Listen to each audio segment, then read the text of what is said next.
오늘은 본문의 말씀을 가지고 무신론의 죄라는 제목으로 말씀을 생각하고자 합니다. 오늘 본문은 이렇게 말합니다. 어리석은 사람은 그 마음에 이르기를 하나님이 없다 하는도다, 그렇게 말합니다. 무신론자는 성경이 말하기를 어리석은 자이다 라고 말하고 그들의 삶의 결과는 악하다, 이렇게 성경이 말씀하고 있는 것을 보게 됩니다.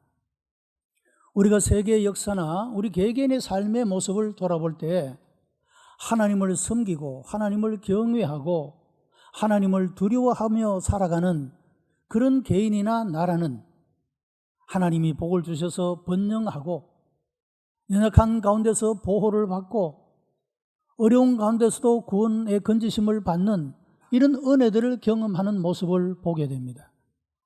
그러나 개인이나 나라나 민족이 하나님을 거역하고 대적하는 이런 삶을 살아가는 개인이나 나라는 하나님의 심판을 받고 그 나라와 민족이 망하게 되고 황폐한 가운데 살아가는 모습을 볼 수가 있다라고 하는 것입니다. 여러분, 우리나라는 자유민주주의를 표방하는 나라입니다. 여러분, 이것이 얼마나 귀한 가치인지 모릅니다. 자유라는 가치. 여러분, 언론의 자유가 있고 양심의 자유가 있고 종교의 자유가 있고 거주 이전의 자유가 있고, 여러분, 이런 자유는 사람이 편안한 삶을 살아갈 수 있는, 가치를 구현하는 삶을 살아갈 수 있는 너무도 귀한 자유에 속한다 말할 수가 있는 것입니다. 여러분, 공산주의 혹은 사회주의, 이 나라들은 마음껏 말할 수 있는 언론의 자유가 없습니다. 아무 곳이나 다닐 수 있는 거주 이전의 자유도 없습니다.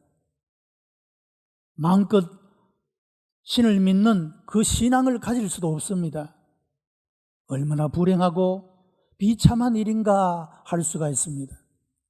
그러므로 특별히 자유민주주의 가운데 자유라는 이 가치는 절대적으로 지켜내야 할 그런 가치라고 말할 수가 있습니다.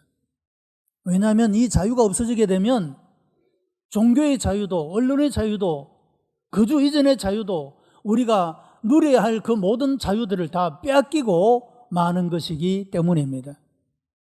그래서 우리 그리스도인들은 공산주의를 싫어합니다. 공산주의 사상을 배격하는 것입니다. 왜냐하면 그 사상에는 하나님이 없기 때문이라고 하는 것입니다. 공산주의 사회가 되면 이 모든 자유를, 너무도 귀한 가치를 다 빼앗기고 잃어버릴 수밖에 없기 때문이라고 하는 것입니다. 그래서 성경은 무신론적으로 살아가는, 하나님을 거역하고 대적하며 불신앙 속에 살아가는 사람들을 가리켜 어리석은 사람이라, 그들의 삶의 결국은 악한 것일 뿐이라고 그렇게 말씀하고 있다는 것입니다. 무신론의 죄가 무엇일까?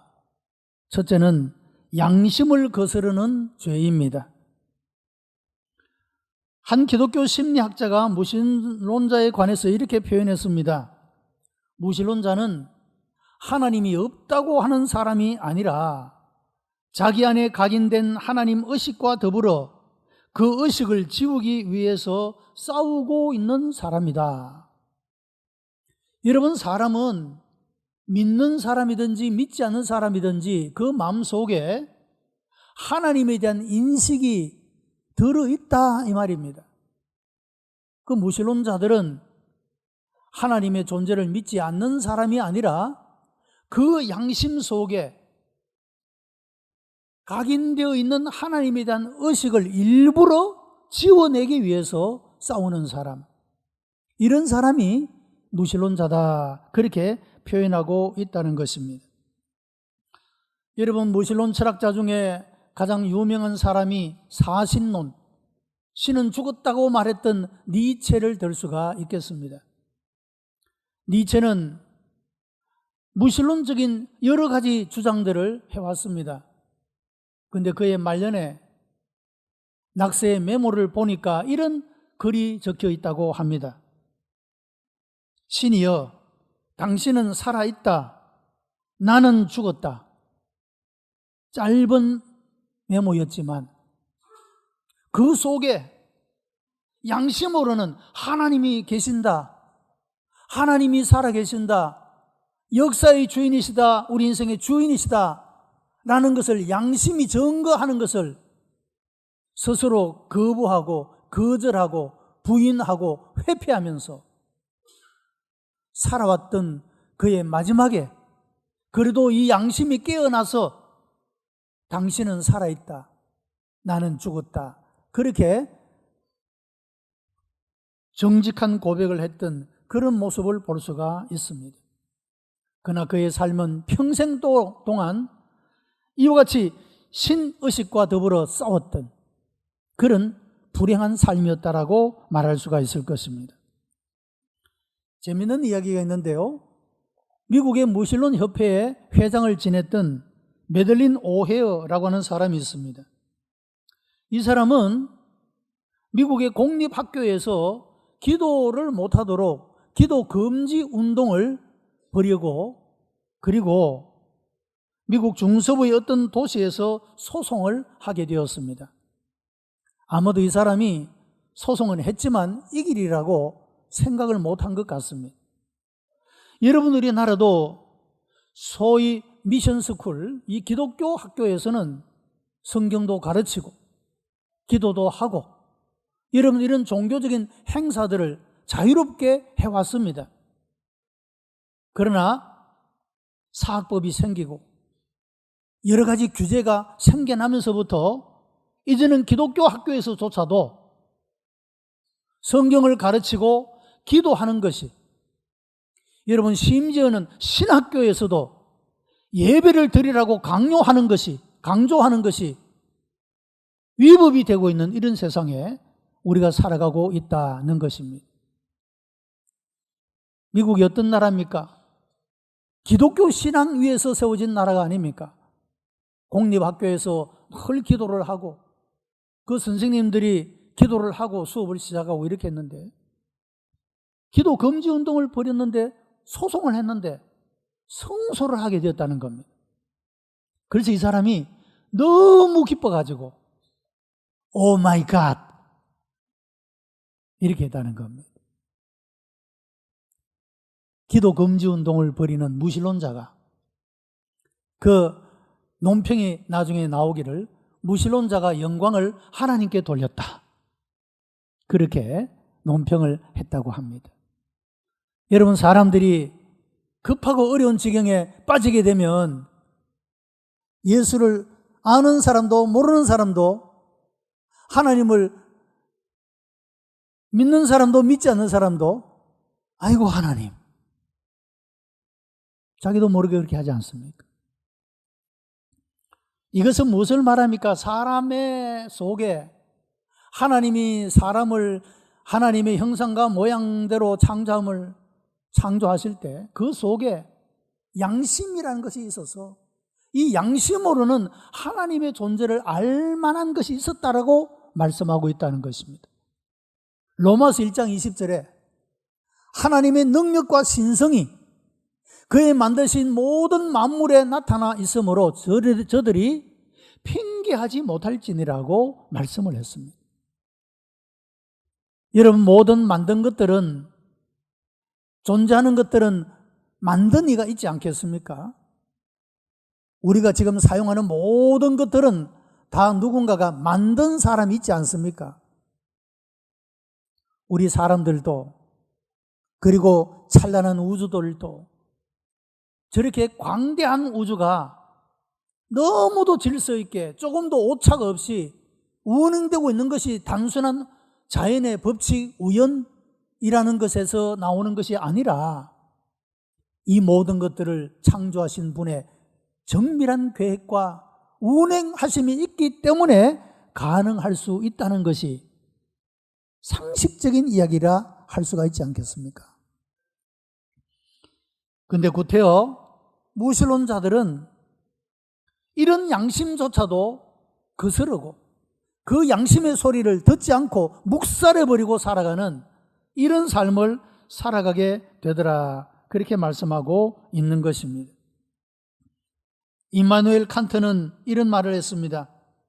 저 하늘에는 무수히 별들이 반짝이고 내 마음에는 양심의 도덕률이 빛나고 있다라고 말씀을 했습니다. 사람 속에는 누구든지 그 양심이 있다, 그런 말씀입니다. 그런데 무신론자들은 이런 양심을 거부하고 양심을 파괴하는 이런 삶을 살아가는 사람이라. 그러니까 여러분, 양심이 없으니까 그 다음에 문제가 어떤 문제가 발생하겠습니까? 비양심적인 삶과 행동들이 결과적으로 당연히 나타날 수밖에 없다라고 하는 것입니다. 요즘에 우리가 삶 속에서 느끼는 것이 무엇입니까? 옛날에는 그래도 사람들이 양심이 있었는데 요즘에는 사람들이 참 양심이 없네. 우리가 이런 말을 너무 자주 표현하며 살고 있지 않습니까? 두 번째 무신론의 죄는 죄를 합리화하는 죄다라고 말할 수가 있습니다.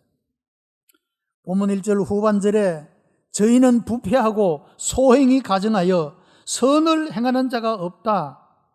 3절에는 다 치우쳤으며 함께 더러운 자가 되고 선을 행하는 자가 없으니 하나도 없다라고 말씀을 합니다. 여러분, 시편의 기자가 무신론에 대해서 이야기를 하다가 왜 선에 대한 이야기를 합니까?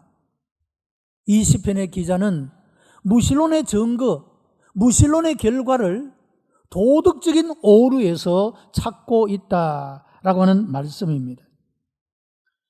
여러분, 무신론을 주장하는 사람은 자기 삶 속에 있는 죄를 은폐하고 그 죄를 합리화시키기 위해서 무신론을 주장한다라고 하는 것입니다.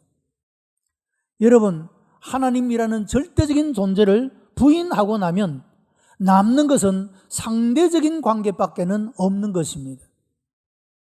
우리가 어떤 문제에 대하여 어떤 평가를 내릴 때 절대적 기준이 있으면 그 절대적 기준으로 평가하면 더 이상의 이론이 없습니다. 그런데 어떤 평가를 내릴 때 상대적으로 평가를 내리면 사람이 어떻게 바라보느냐, 해석하느냐에 따라서 그 평가는 다 달라지게 되어 있는 것입니다. 나는 이것이 옳다, 너는 저것이 옳다, 여기에 절대적 기준이 없다. 그러면 그 모든 것이 서로가 옳다고 주장하게 되고 이것이 결론이 날 수 없는 문제가 되고 마는 것입니다. 여러분, 그래서 하나님이 없는 절대적인 존재를 인정하지 않는 사회는 혼란하고 무질서하고 어두울 수밖에 없다, 그런 말입니다.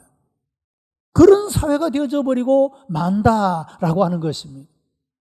사람이 하나님의 존재를 인정하고 의식하고 여러분, 그 하나님을 두려워하고 하나님을 경외하는 삶을 살아가면 그래도 여러분, 우리의 삶이 좀 더 도덕적이고 윤리적인 상식에 머무는 양심을 거스르지 않는 이런 삶을 우리가 살아갈 수 있게 되는 것입니다. 그런데 하나님을 부정해버리면 상대적인 것만 남고 우리는 우리가 생각하는 대로, 우리가 좋아하는 대로, 우리가 마음대로 살아가도 되는 무질서와 혼란의 삶이 나타날 수밖에 없게 된다라고 하는 것입니다. 여러분, 무신론자들은 하나님이 계시다는 것 자체가 거추장스러운 일일 뿐만 아니라 하나님을 믿는 사람들이 곁에 있다는 것 자체가 너무도 불편하게 느껴지는 삶을 살아간다라고 하는 것입니다. 그래서 애써 하나님을 부정합니다. 무신론을 주장하게 되는 것입니다. 여러분, 어둠 속에 있는 것들은 빛이 비치면 어둠에는 모든 것들이 다 드러나게 되어 있습니다. 그래서 어둠은 빛을 싫어하는 것입니다. 자기의 죄를 여전히 감추고 드러내고 싶지 않는 부끄러운 삶을 그냥 합리화시키며 살아가기 위하여 사람들은 하나님을 자기 인생 밖에 쫓아내고 애서 부인하면서 무신론자라고 자부하며 그렇게 살아가게 된다라고 하는 것입니다. 무신론은 부자연스러운 죄일뿐만 아니라 이와 같이 부패하고 부도덕한 그런 죄에 속한다 할 수가 있습니다. 세 번째 무신론은 심판의 두려움에서 도피하는 죄악입니다. 우리가 창세기 기사를 보면 아담과 하와의 이야기가 나옵니다. 아담과 하와가 하나님의 말씀을 불순종하고 죄를 범했을 때 하나님이 아담을 찾아와서 불렀습니다. 아담아, 아담아, 내가 어디 있느냐? 아담은 이렇게 대답합니다. 내가 두려워서 숨었습니다. 여러분, 아담이 왜 두려워졌습니까? 죄를 지었기 때문에 두려워하게 되었다는 겁니다. 왜 두렵습니까? 죄에 대한 형벌이 두려웠기 때문에. 그래서 숨었다라고 그렇게 말씀하고 있는 모습을 보게 됩니다. 현대 무신론의 원조 역할을 했던 철학자는 포에르바라는 사람이요, 심리학자는 프로이드라고 하는 사람입니다. 이 두 사람은 꼭 같은 논고를 제시를 합니다. 왜 종교가 생겼느냐? 사람들의 마음의 두려움 때문이다. 그 두려움에서 위로받고 싶고 자기를 보호할 수 있는 신을 사람이 만들어낸 것이다. 신이 인간을 만든 것이 아니라 사람이 신을 만들었다라고 이 철학자와 심리학자가 똑같이 이런 무신론적인 주장을 했다라고 하는 것입니다. 사람에게 두려움이 있는데 두려움으로부터 위로받고 보호받고 싶어서 사람들은 하나님을 만들어내었다는 것입니다. 만들어진 신, 그렇게 말할 수 있습니다. 여러분, 성경이 말하는 하나님은 스스로 계신 분입니다. 누군가에 의해서 만들어진 존재가 아니라 스스로 계신 분입니다. 하나님 이외에 모든 신들은 그야말로 사람에 의해서 만들어진 신인 것입니다. 만들어진 신과 스스로 계신 분은 질적으로 비교할 수 없는 그런 차이를 가지고 있는 것입니다. 여러분, 사람들은 wishful thinking, 희망사항, 신이 있으면 좋겠다. 그래야 내가 답답하고 고독하고 외롭고 어렵고 힘들 때 그 신에게 의지할 수 있으니까. 무신론자들은 하나님을 믿는 사람들을 향하여 그런 사람들의 희망사항 때문에 사람들이 그냥 신을 만들어낸 것이라고 그렇게 말하고 있다라고 하는 것입니다. 죄인들은 자기들이 범한 죄나 악 때문에 심판을 두려워할 수밖에 없습니다. 따라서 죄인들에게 제일 거추장스러운 것은 신이 있다라고 하는 것입니다. 그래서 무신론 자들은 신이 없으면 좋겠다 이런 생각을 하는 것입니다. 무신론자들은 결국 심판에 대한 두려움 때문에 무신론이라는 이론을 만들어내고 그 이론 체계 속에 도피해 버린다라고 하는 것입니다. 여러분, 신이 없다라고 그런 무신론의 이론을 만들고 거기에 도피한다고 하나님이 안 계십니까? 하나님이 죄를 심판하지 않겠습니까? 그 두려움은 결코 떨쳐버릴 수 없는 것이 되는 것입니다. 영국 옥스포드에 대표적인 진화 생물학자인 리처드 도킨스라고 하는 교수가 있습니다. 이 사람은 영국 전역을 운행하는 버스에 800대에다가 무신론의 광고를 실었습니다. 그 버스에는 이런 글귀가 써있었습니다. There is probably no God. Stop worrying and enjoy your life. 아마도 신은 없을 거야. 걱정하지 말고 인생을 즐겨. 그런 말입니다. 여러분, 이 말의 의미가 무엇입니까? 하나님이 없으니까 마음 놓고 마음대로 하고 싶은 다 하고 살아. 그런 말 아니겠습니까? 여러분, 이 말을 반대적으로 우리가 바라보면 어떤 말이 되겠습니까? 하나님이 계신다면 그렇게 살 수는 없다. 그런 말이 아니겠습니까? 사람들은 이와 같이 자기의 양심도 또 자기의 죄에서 도피하기를 원해서 이런 무신론을 만들고 죄를 합리화시키고, 그리고 도피하고 싶어서 무신론을 만들어내고 그 이론 속에 자기 자신이 숨어보기를 원하지만, 그러나 하나님은 여전히 계시고 하나님은 여전히 인생의 주권자이시며 심판자로 나타나는 줄로 믿습니다. 그러므로 우리는 하나님을 믿어야 하고 하나님을 두려워해야 하고 하나님의 말씀을 쫓아 살아가는 이런 삶을 살아가야 된다라고 하는 것입니다. 여러분, 무신론 중에는 실천적인 무신론이라는 것이 있습니다. 이것은 무엇을 말하냐면 하나님을 압니다. 예배도 드립니다. 기도도 합니다. 봉사도 합니다. 그런데 그의 삶에는 전혀 하나님이 안 계시는 것처럼 삽니다. 여러분, 이것을 가리켜 실천적인 무신론자다, 그렇게 말합니다. 디모데후서 3장 5절에는 경건의 모양은 있지만 경건의 능력은 부인하는 자라고 말했고, 토마스 아퀴나스는 사도행전 3장 6절을 인용하면서 초대교회에는 은과 금은 없었지만 예수 그리스도의 이름에 능력은 있었다. 그러나 지금은 은과 금은 풍부한데 예수 그리스도의 이름에 능력은 잃어버렸다고 한탄을 했습니다. 여러분, 우리의 삶 가운데 예수님이 있습니까?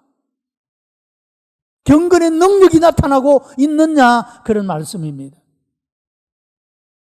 여러분, 하나님은 살아계시고 우리의 구원자시요 우리의 방패요 우리의 피난처시며 우리의 도움이 되시는 분이십니다.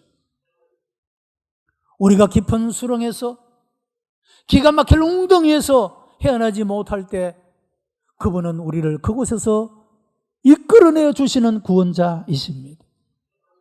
우리가 답답하고 무겁고 힘든 인생을 살아갈 때 우리에게 용기와 희망을 주시고 우리를 도우실 분은 하나님밖에는 없습니다.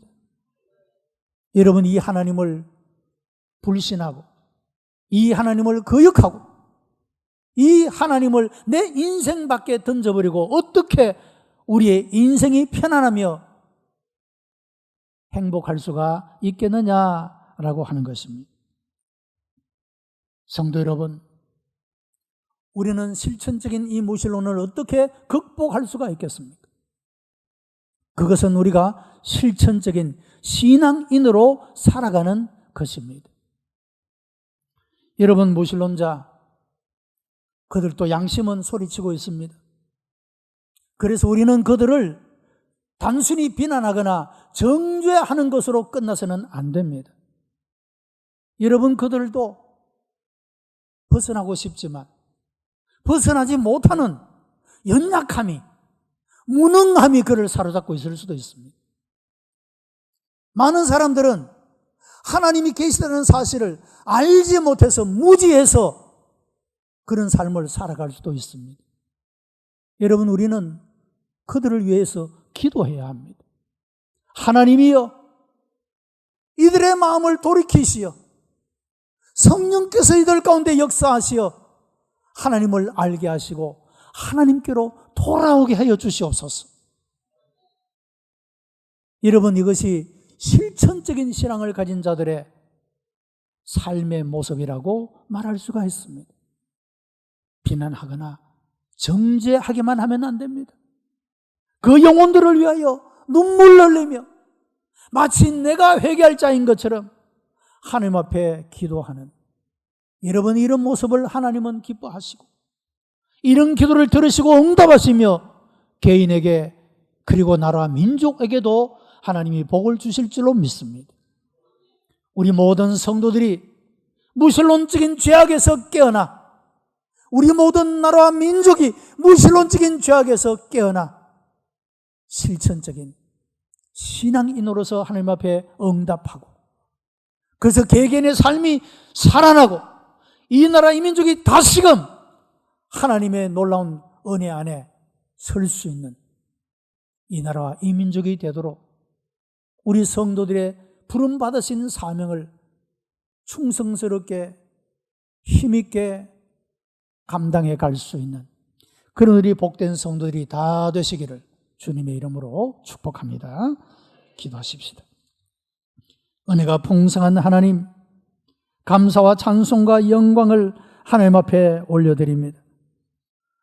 우리가 무엇이 간데 우리를 위하여 독생자를 주시고 아낌없이 십자가에서 희생함으로 우리를 구원하여 주시니 감사하옵나이다.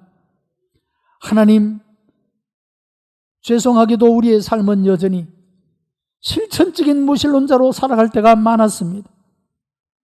경건의 모양은 가지고 있었지만 경건의 능력은 나타나지 않는 연약한 삶을 살았습니다. 하나님, 불쌍히 여기시고 긍휼히 여겨 주시옵소서. 이 모든 시민들이 하나님께로 돌아오게 하여 주시기를 원하옵나이다. 이 나라의 민족이 하나님께 돌아오게 하여 주시기를 원합니다. 그래서 이 나라가 다시금 세워지고 하나님의 나라와 그 영광을 위하여 쓰임받는 나라와 민족이 되게 하여 주시옵소서. 교회 공동체를 주님 권능의 장중에 붙잡으시고 여기에 속한 한 사람 한 사람을 주님 능력의 장중에 붙잡아 주시오. 우리의 삶이 새롭게 되고 변화를 받고 하나님의 기쁨을 위하여 하나님의 나라 영광을 위하여 쓰임받을 수 있는 복된 사람들 되게 하여 주옵소서. 하나님의 놀라운 은혜의 역사가 오늘도 말씀을 듣고 결단하고 결심하는 모든 심령들 가운데 함께해 주시옵소서. 예수님 이름으로 기도드리옵나이다. 아멘.